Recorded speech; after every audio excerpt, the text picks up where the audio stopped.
Let's talk about ontology.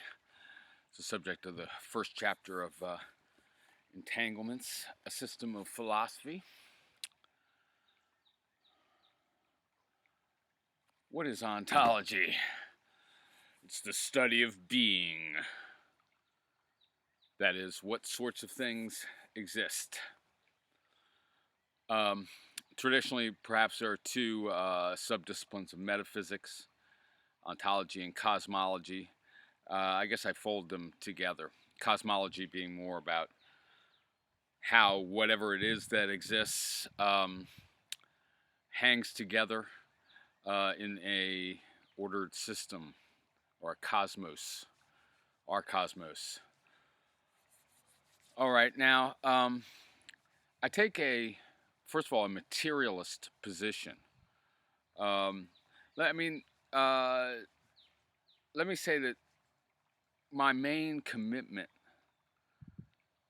in fundamental ontology is to what I might call the one plane principle. There is only one plane level form of being. All right, now one plane ontologies would include materialism, which, roughly asserts that there are only material things, or everything that exists is a material thing, and idealism, which, roughly is that everything that exists is a mental thing. And then there are many versions of two-plane or more ontologies, such as, the Cartesian dualism. Plato probably has a three-level ontology and so on. I want everything connected in a single universe in which anything can be brought together potentially with anything else. Anything can be in interrelation. In fact, everything is in interrelation with everything else in infinitely many ways. I don't want to exempt levels of being from connection to my own experience or the world that I live in. I want a universe in which anything can be connected to anything else, or actually is connected to everything else. And I think I have a universe like that. One thing to say is that commitments in ontology are basically rationally indefensible. I mean, I want to say that, what you feel the universe to be is not something that you can ultimately give sufficient reasons for believing. I'm not sure why people choose or gravitate toward different fundamental ontologies, materialist or idealist or dualist, whatever they may be. A little hard to say what features of personality might attract someone to one or another of those sorts of positions.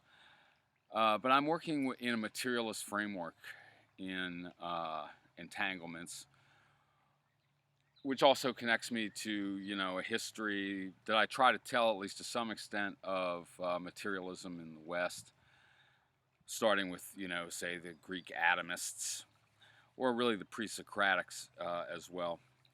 It's kind of a demystifying style of ontology. Has no room for supernatural beings, let's say. All right, now, again, the sort of the master metaphor of the book is universe as macrame or crochet, as a tangle made up of string. Knots in this tangle are individuals, and perhaps there's only a single string, and all individuals are connected to all other individuals. In this kind of fabric metaphor, no individual is fully distinct from the string that runs into it, the string that runs out of it. It's always a question: what is and what is not an object? What is and what is not a knot? all right, and somewhat different conventional systems can be deployed for answering that question. However, I will say this: we are animals on the surface of a planet, all right, and if you take anything like a naturalistic picture of that, of what we are, you'll see. I think any sort of picture compatible with Darwinianism, for example, um, you have to say that we respond to what's really there. Okay, our perceptual apparatus has got to be responsive to its environment. That's what it's for. If we're natural creatures evolving on the surface of a planet, right? Okay, otherwise we'd be extinct. If we were creatures constructing a universe within a real universe, constructing it linguistically or perceptually, or by the very conditions, the transcendental conditions of perception a la Kant, we'd be extinct, man. We couldn't survive in a natural environment. So basically, what we experience is what is really there. Now, I want to say that I like also the web picture in which, again, everything is connected to everything else. And I would, I pull that thought from everywhere, from Taoism and Zen texts to Pascal. Have a quotation from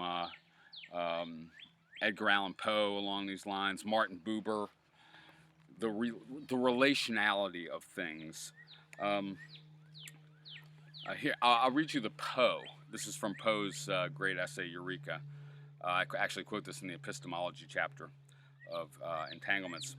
That each atom attracts, sympathizes with the most delicate movements of every other atom, and with each and with all at the same time and forever, and according to a determinate law of which the complexity, even considered by itself solely, is utterly beyond the grasp of the imagination.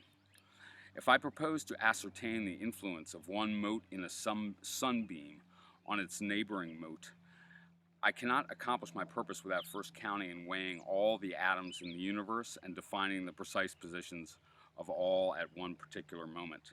If I venture to displace by even the billionth part of an inch the microscopical speck of dust which lies now on the point of my finger, what is the character of that act upon which I have adventured? I have done a deed which shakes the moon in her path, which causes the sun to be no longer the sun, and which alters forever the destiny of the multitudinous myriads and stars that roll and glow in the majestic presence of their creator. All right. Now, one thing I argue or assert, at any rate, is that okay, so the picture's web of individuals or knots in connection with one another. But I claim, my picture is that everything is defined by its relations, composed out of its relations, as we are composed of the material in the universe around us. And so that when we get down to the fundamental level of being, it won't be particles or wavicles or waves or whatever it may be. It'll be relations, I predict. Although, I don't know how you would show something like that. I guess I'll wait for the particle beam accelerators to produce the ultimate monads, Leibnizian monads. I think Western philosophy is, I guess I'm an anti-essentialist of a certain kind, and I think Western philosophy went down a very wrong road on this in many ways. The more intensely itself something is, the more inherence it has, the more essence it has, the less itself it is. All right? Each thing is individuated by its relations. Right? I am the only thing that has my spatial relations to the tree behind me. I think I've done this before on another video. And likewise, it to me. right? And there's an infinity of spatial relationships between myself and this tree because space is infinitely divisible. Is infinitely divisible. When we are reacting on one another, every particle of me, let's say, is reacting with every particle of that tree in the force of gravitation.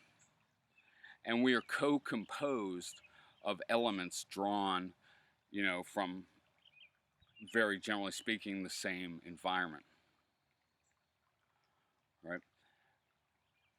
Things are individuated by their infinitely unique relations to other things.